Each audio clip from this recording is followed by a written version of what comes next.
1800 años atrás. Mayormente de lo que estamos hablando acá fue pasado años atrás, antes de que existiera la sociedad como se ve ahora. Y veamos los paralelos, así que aquí se los dejo. Tras la muerte de su esposo, la reina Boudica esperaba seguir ejerciendo el control sobre el destino de los icenos. Al fin y al cabo, ¿no se había designado a sus hijas herederas?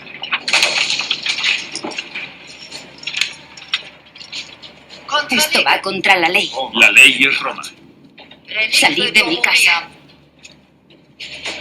Sin embargo, los romanos no veían por qué tenían que respetar el testamento de un rey muerto. Era él quien había sido su vasallo, no su esposa ni sus hijas.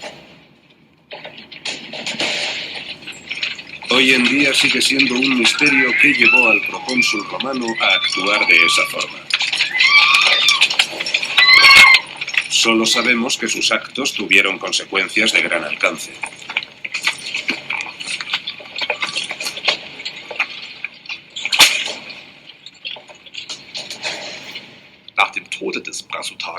Tras la muerte de Prasutago, los romanos se hicieron con todo su reino y lo pusieron bajo su dominio. Un hecho que recibió duras críticas, incluso por parte del historiador romano Tácito, que relata que las unidades romanas arrasaron la tierra de los cicenos y que los esclavos destruyeron el palacio real. Lo que es peor, los soldados romanos azotaron a la reina y violaron a sus hijas.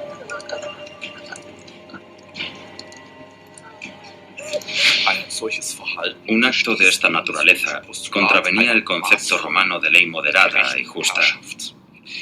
Virgilio, el destacado poeta de la época de Augusto, había acuñado en cierta ocasión las siguientes líneas: tú, romano, recuerda tu misión, ir rigiendo los pueblos con tu mando.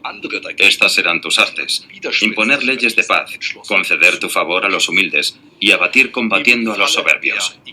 Con los cicenos, los romanos hicieron justamente lo contrario. Los romanos acabarían pagando muy caro el maltrato de la reina.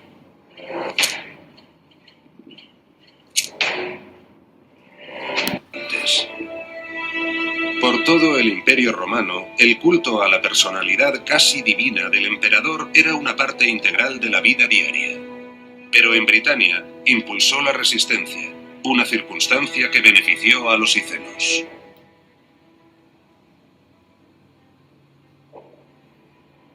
Al desplazarse hacia el sur, aquí en Essex, recibieron el apoyo de los trinovantes, quienes sentían un gran resentimiento hacia sus amos romanos por haberles obligado a construir el templo de Claudio.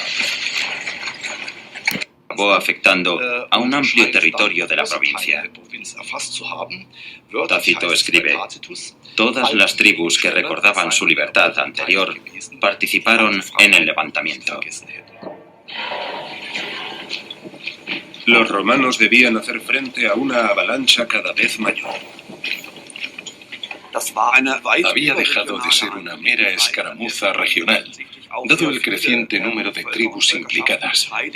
A Boudica se le empezaron a unir quienes previamente habían sido meros espectadores a la espera de la evolución de los acontecimientos.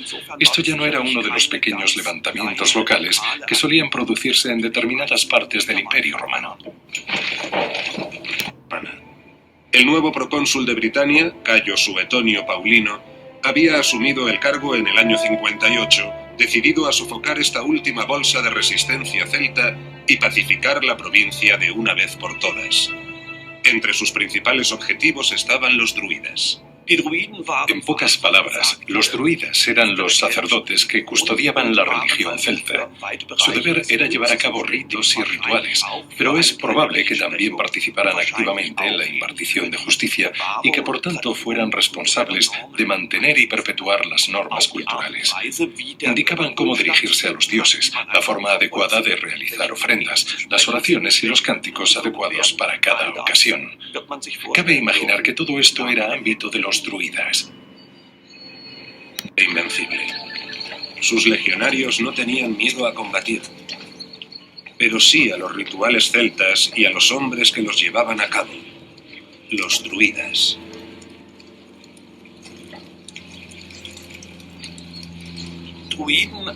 Conocemos a los druidas solo desde el punto de vista romano o de los historiadores griegos. No existen fuentes celtas precristianas que hablen de ellos.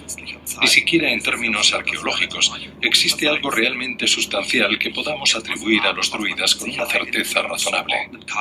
Había saqueado Colchester, Londres y St. Albans, y se dirigía ahora al encuentro de Paulino, que había masacrado a los druidas de Mona, en el norte de Gales. Este es el lugar en el que se encontraron ambos ejércitos. Entonces, continuamos. No, coma, económicamente hablando, coma.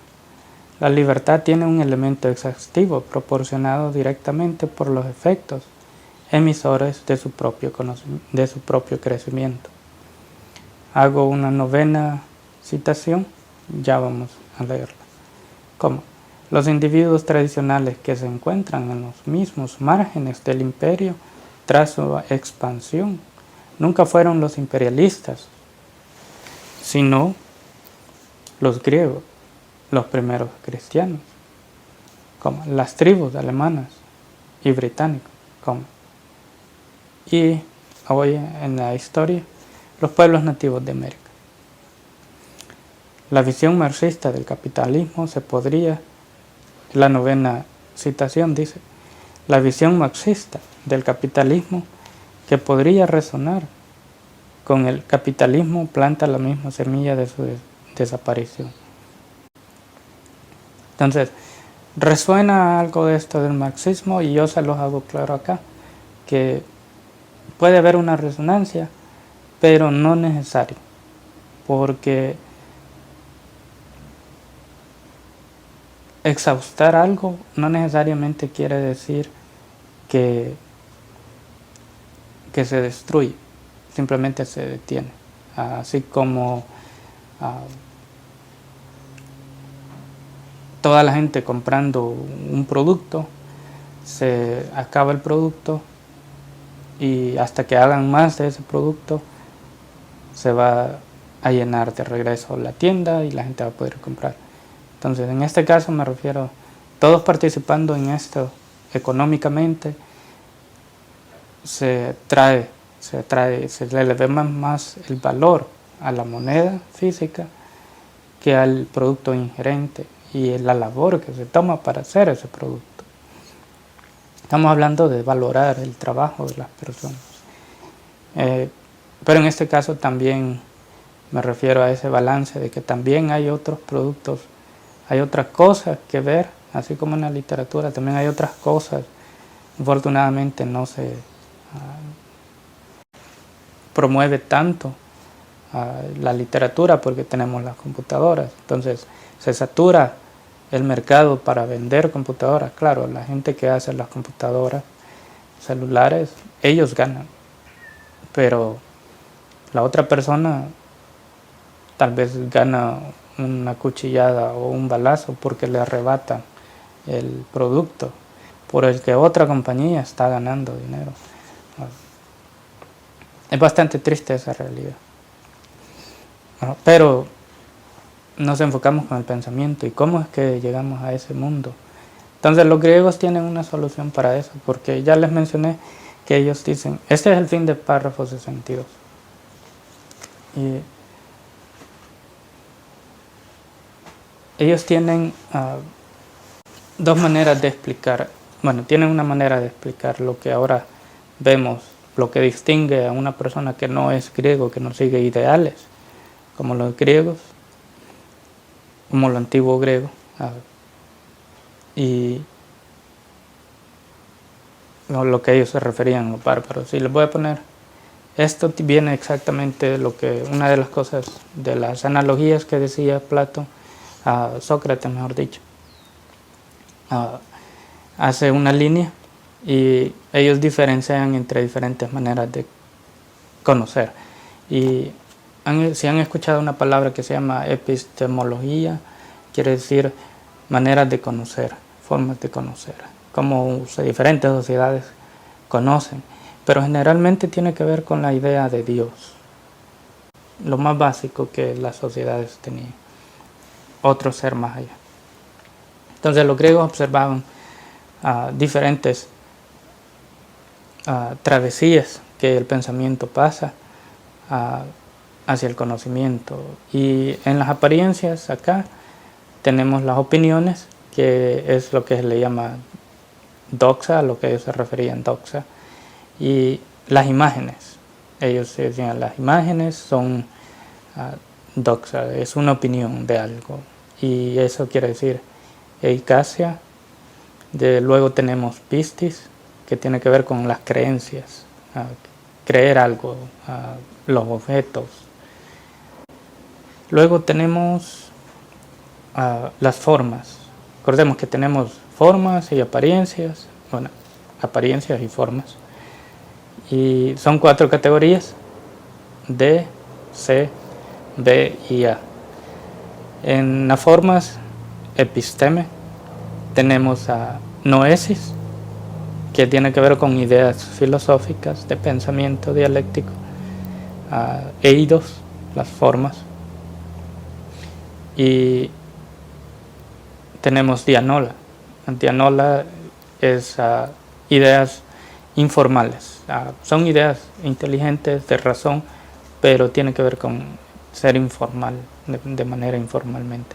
Y esto ellos lo clasifican entre la geometría, el raciocinio matemático está en esto, pero no necesariamente ese es el fin del conocimiento, porque para ellos tienen eidos, es las formas abstractas, ya cuando se ha tenido diferentes grados de apariencias, mejor dicho, disculpen que anda un gato por acá, ese es el amigo de Mandarino, le vino a decir feliz Navidad, feliz año, un año, porque estos días cumplió un año al Mandarino, así que aquí anda un amigo celebrando con él.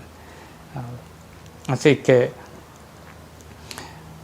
tenemos las formas, y ellos ven que el mundo se mueve de apariencias hacia ideas, y hay intercalaciones. Por ejemplo, tenemos el reflejo, ellos dicen las sombras y el reflejo como del espejo hacia uno, eso es parte de las imágenes. Los animales y cosas hechas, el mundo económico, se venden cosas de diferente propósito. Ya una forma más formal son la geometría, el raciocinio matemático, pero también tiene que ver con bastantes arbitrariedades, diferentes formas, así como un ángulo de 2 lados, de 3 lados, 4 lados, 5 lados, 6 lados, y así puede ir sucesivamente hasta el infinito. Entonces, y luego tenemos las formas propias, apropiadas, que tienen que ver con raciocinio dialéctico, pensamiento. Y por el momento, hasta donde hemos llegado nosotros, y creo que quizás dando un poco más de crédito, tenemos apariencias, que es lo que yo le agrego a esto, que tiene que ver con desarrollo de qué es lo que se parece a qué. En El Salvador tenemos una cultura de copia, no solo el socialismo, sino que de parecernos a otra cosa, no nosotros, pero cómo esto afecta al pensamiento, eso es lo que vamos explorando en los siguientes libros, o esperamos en los siguientes párrafos. Tenemos esta intercalación de lo animado, la apariencia, especialmente ahora en el mundo moderno. Por ejemplo, cuando yo estudiaba programación, había un tiempo al principio, un trabajo de nosotros era de que teníamos que hacer en la computadora, hacer algo que demostrara la aplicación de lo que habías aprendido, y bastante interesante. Yo hice un paisaje, una casa con un paisaje atrás, y mientras se corría la simulación, iba pasando el tiempo y podíamos ir viendo poco a poco las diferentes etapas. Podíamos ver las sombras cambiando. Los árboles reflejaban la sombra de un lado en la mañana, y cuando era de noche las sombras se iban poco a poco disipando y el cielo empezaba a hacerse un poco más azul oscuro y empezaban a salir las estrellas. Unas eran un poco más grandes, otras más pequeñas. Las luces se encendían adentro de la casa. Se movía un poco el viento, una brisa, se movían los arbustos un poco. Durante el día unos pájaros aparecían, aparecía el sol, un sol bastante malo para dibujar en computadora, el sol, que requiere bastante definición, pero luego las nubes aparecían las sombras. ¿Qué más? Creo que hasta aparecía un animal caminando, o pasaba un carro enfrente de la calle. Entonces, hoy en este pensamiento moderno creo que, bueno, esto es mejor, en vez de decir la palabra creo, es mejor dicho. Y lo digo porque es mi opinión, que hay una conexión entre el hecho de actuar. Antes no habían computadoras, no teníamos acceso a esto, y hoy sí podemos integrar algo de nosotros, de nuestras propias manos, a una forma digital y le damos animación. Y esto quiere que ver con un pensamiento, distinguir entre un pensamiento que tanto esta animación de la realidad llega por medio de este conocimiento que tenemos básico, donde aplicamos el arte tecnológico. Entonces, yo he estudiado ingeniería en computación también y programación. Y por eso es que veo que hemos llegado a un punto donde ya no los vemos en teatros o en películas, sino que también ya hacemos intercalación entre estos dos temas, y tiene que ver mucho con, hablamos de los defectos mentales. A algunas personas se les hace muy difícil distinguir la realidad con lo irreal. Los narcóticos también tienen algo que ver con lo real y lo irreal, confundir las dos cosas, parecer que algo es real cuando no lo es. Entonces hay un elemento químico en esto, pero aquí no vamos a entrar en eso. Así que voy a poner pausa un momento y ya regresamos.